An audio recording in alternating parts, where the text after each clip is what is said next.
Legally Speaking with Crocker Law Firm. Cyndi, we've had many conversations about car accidents. What if you're involved in an accident but not in a car? Say you're walking down the street. Right. Well, the biggest difference between a case where you're struck as a pedestrian or maybe you're on a bicycle and a case where you're in a car is going to be in where you look for no-fault coverage.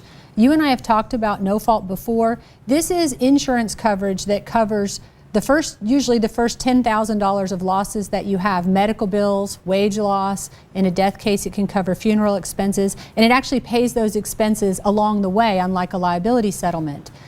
So if you're in a car, you find that coverage from the car you're in. But if you're not in a car, the law provides that the vehicle that strikes you provides that no-fault coverage to you. What if the car that hits you, it's not their fault?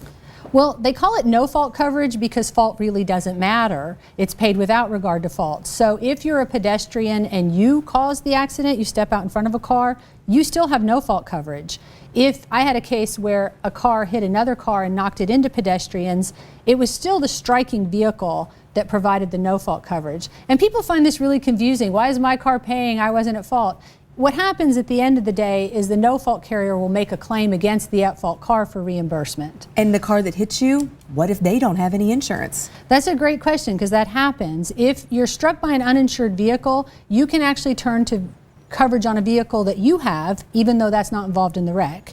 Or if you're a pedestrian because you don't have a vehicle, you can look to coverage that any relative in your household has. And if none of that exists, there's actually a program through the state called Kentucky Assigned Claims that will provide you coverage. All right, a lot of layers here, so it's a must to have a good attorney. I think you really need to look for the coverage, yes. All right, join us next time for Legally Speaking.